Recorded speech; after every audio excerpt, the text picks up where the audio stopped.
अस्सलाम वालेकुम एवरीवन, कैसे हैं आप सब। आज मैं प्रूफ के साथ जितने भी मेरे कमेंट्स आते हैं लोन ऐप्स के जिनको तंग किया जाता है, तो मैंने उनसे ये प्रूफ इकट्ठे किए हैं। तो मैं आपको बताती हूँ कि किस तरह से लोगों को हरास करते हैं, कि इनके पास ये परमिशंस होती हैं, कि इनके पास एक्सेस होता है आपका गैलरी का, क्या इनके पास सारी चीज़ें मैं क्लियर करूँगी। और ये किस तरह से आपको हरास करते हैं, किस तरह से आपके कॉल्स करने की धमकी देते हैं, और इनके पास आपके नंबर्स कहाँ से आते हैं। क्योंकि जब से ये SECP से रजिस्टर्ड हुई हैं, ना ही तो इनके पास कॉन्टैक्ट लिस्ट होती है, ना ही आपकी गैलरी की एक्सेस होती है। फिर भी ये किस तरह से करते हैं, तो मैं आपको सारा बताती हूँ। ये एक है लोन ऐप्स का ही। तो उसने मुझे मैसेज किया था कि मैम प्लीज़ मेरी जान बचा लें। तो मैं बहुत डिप्रेस्ड हूँ, क्योंकि इसमें ये इशू था कि इसकी कुछ प्राइवेट वीडियोस थी, आई थिंक मैरिज की या फिर इस तरह से कुछ भी था।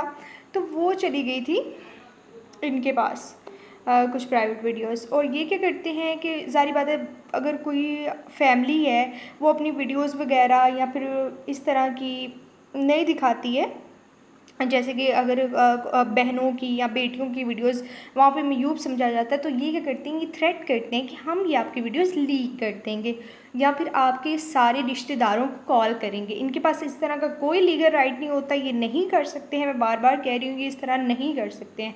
अगर ये आपको इस तरह से हरासा करने की कोशिशें करें, तो इनको बोलें जिसको कॉल करनी है करें, लेकिन ये करते नहीं हैं क्योंकि ये लीगल है। और इनको पता है कि जो इस वक्त का दौर है ना, वो सोशल मीडिया का दौर है। आपको डरना नहीं चाहिए, हर इंसान में इतनी अवेयरनेस होनी चाहिए कि वो अपने लीगल राइट्स पहचान सकेंगे। बिल्कुल आपको हरास नहीं कर सकते, बिल्कुल आपको बार बार पेमेंट की डिमांड चले, मैसेजेस वगैरह तो ठीक है, लेकिन ये बिल्कुल आपको, लेकिन ये जो मैसेजेस में यूज़ करते हैं, जो मुझे सेंड करते हैं लोन डिफ़ॉल्टर्स, जो इनके मैसेजेस होते हैं वो इतनी अब्यूसिव लैंग्वेज होती है। और ये किस तरह से करते हैं, मिस रिप्रेजेंटेशन करते हैं, वो मैंने अपनी दूसरी वीडियो में बताया हुआ है। मेरे चैनल पे लोन की 2-3 वीडियोस हैं।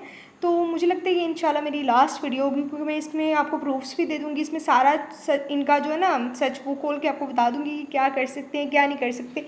इसके बाद इंशाल्लाह मेरी वीडियो नहीं आएगी हरासमेंट के टॉपिक पे। दोबारा से मैं ना वीडियो बनाऊँगी वुमेन हरासमेंट के टॉपिक पे। ओके।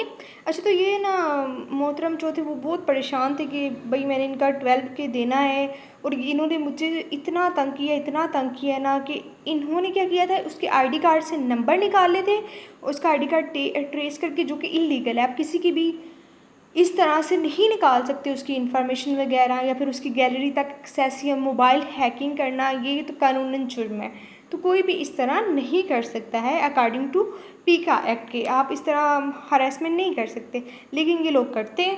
अब जो इन्होंने बिठाए होते हैं ना आगे, जो इनके वर्कर्स होते हैं, वो उनकी इतनी गंदी लैंग्वेज होती है, और बेशर्मी की इंतहा देखिए उसमें लड़कियां भी शामिल होती हैं जी। और लड़कियों की भी इतनी गंदी लैंग्वेज होती है। मैं अगर एक लड़की हूँ ना, तो मैं कभी भी उस तरह की लैंग्वेज यूज़ करने के बारे में सोच नहीं सकती जिस तरह की ये लड़कियां यूज़ कर रही होती हैं, जिस तरह की इनके लड़के यूज़ कर रहे होते हैं। पता नहीं किस फैमिली बैकग्राउंड से इनका ताल्लुक़ होता है, आई डोंट नो।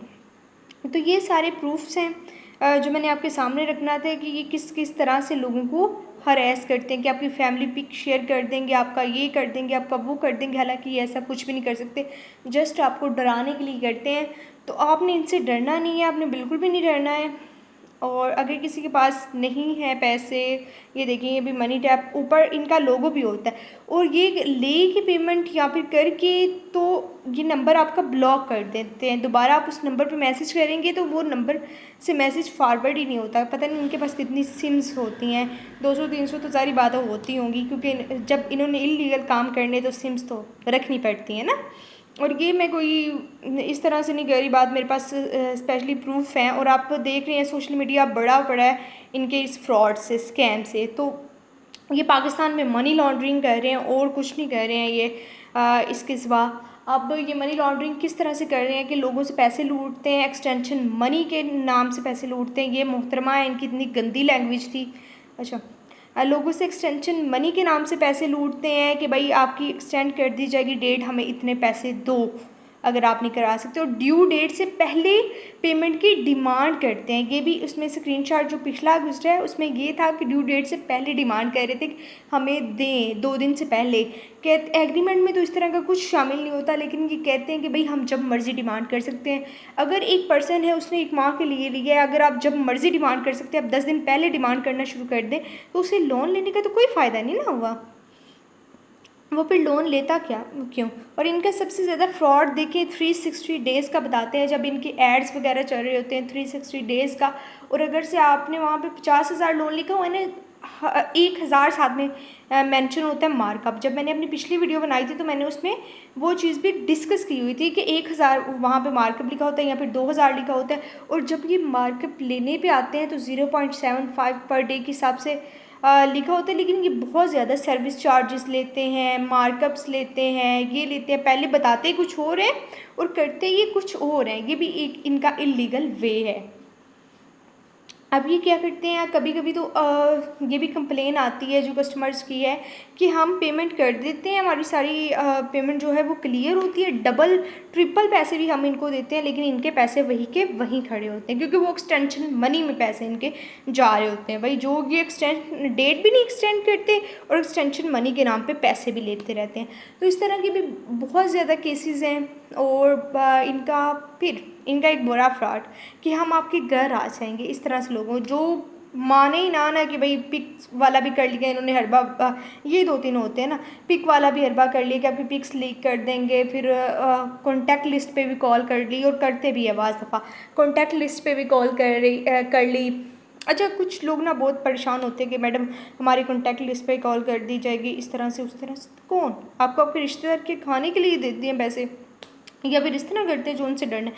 उनको सिंपल बोले फ्रॉड है, स्कैम है, किसी के साथ भी हो सकता है ना, फ्रॉड है सिंपल। ये स्कैमिंग करते हैं पाकिस्तान में, ये कर रहे हैं। अभी आपको पता है कॉल सेंटर्स वगैरह बंद भी हो रहे थे, तो इनको भी बंद करना चाहिए।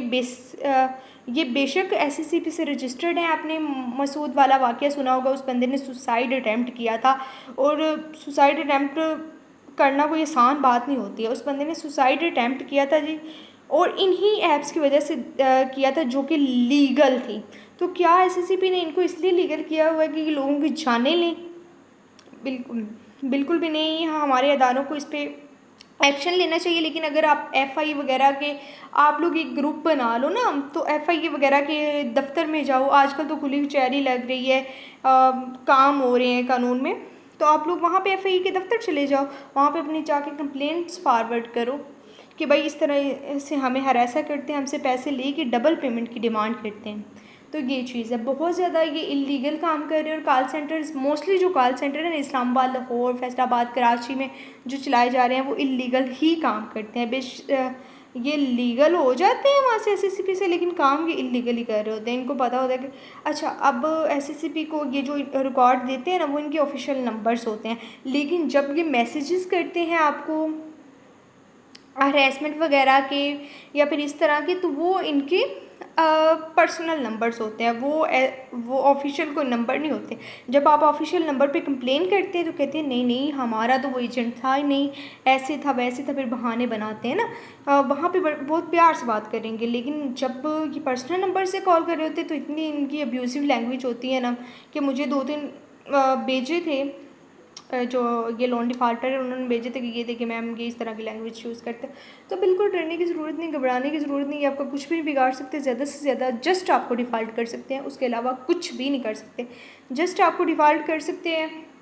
मैं दूसरा भी बताती हूँ ना, अगर ये जो कहते हैं आपके पुलिस घर आ सकती है, मैं वो भी बता रही हूँ, उसी बात पे आ रही हूँ। जस्ट आपको डिफ़ॉल्ट कर सकते हो, उससे क्या होगा कि आप इन तरह की नैनो लोन ऐप्स से ना कर्ज़ा नहीं ले सकोगे। और मैं कहती हूँ कि ये सूद एक ऐसी लानत है ना कि इसको लेना भी नहीं चाहिए। जितने मर्ज़ी तंग हालात हो, सूद ना लें प्लीज़, ना बैंक से लें, बड़े बैंकों से लें, ना इन नैनो ये जो ऐप्स हैं ना इनसे तो बिल्कुल भी मत लें, ठीक है। इनको अनइंस्टॉल कर दें और जाने दें। अगर आपके पास हैं तो उन्हें बोलें कि भाई हमने ना उतनी पेमेंट करनी है जितनी के हुई थी, हमसे गलती से हो गई। क्योंकि ज़ाहिर बात है इन्होंने 360 डेज़ का बताया होता है, 1 महीने का लोन देते हैं, और वो भी 15 दिन पहले डिमांड करते हैं कि भाई 15 दिन में आपने इतना देना है। 15 दिन में ज़ाहिर बात है जिसको 1 महीने के लिए ज़रूरत है वो 15 दिन पहले कैसे देगा ना। तो ये चीज़ें होती हैं इनमें। इनके एड्स देख लें, झूठे होते हैं, सब कुछ इनका झूठ पे मबनी होता है। तो इसलिए इलीगल जब कोई काम कर रहा हो, इलीगल काम करने की किसी को भी राइट नहीं है ना। कानून तो ये नहीं कहता कि आप इलीगली काम करो अगर आप लीगल भी हो तो ये चीज़ होती है। आप पुलिस ये आपके घर में नहीं भिजवा सकते। ये जो कहते हैं हमारे घर पुलिस आएगी या फिर टीम विज़िट करने आएगी, बिल्कुल नहीं आ सकती है। 30-40 हज़ार का आप लोग कर्ज़ा दे रहे हैं और आप इस तरह से नहीं कर सकते ना डिमांड। जस्ट ये आपको डिफ़ॉल्ट करवा सकते हैं, हाँ डिफ़ॉल्ट करवा सकते हैं। उसका जस्ट ये नुकसान होगा कि अभी इस तरह की ऐप से कर्ज़ा नहीं ले सकेंगे। बैंक जो होता है आपको पता है वो मांगता है कि भाई सिक्योरिटी वगैरह दें, दूसरों के शनाख्ती कार्ड हो, तो बैंक से आप कर्ज़ा ले लेते हैं, वो इतना इशू नहीं होता। हाँ थोड़े बहुत बैंक रिस्ट्रिक्शंस लगाता है लेकिन आपको कर्ज़ा मिल जाता है, तो वो आपको परेशान होने की ज़रूरत नहीं है। लेकिन जो डिफ़ॉल्ट होते हैं इनको नैनो लोन ऐप से, जैसे इजी पैसा होगी, जैसे कैश, उनसे लोन नहीं मिलेगा। तो ये चीज़ होती है। अच्छा, अब इनके पास क्या होता है कि ज़ाहिर बात है 30-40 हज़ार का अगर किसी ने कर्ज़ा लिया है तो ये उस पर केस तो नहीं करेंगे ना। अगर फ़र्ज़ कर लें, वैसे तो 99% चांसेस होते हैं ये केस नहीं करते हैं, क्योंकि इनको पता है कि अगर ये अपनी लोकेशन तक नहीं बताते हैं, कि अपनी लोकेशन ही बता देंगे, इतने फ्रॉडियाँ हैं।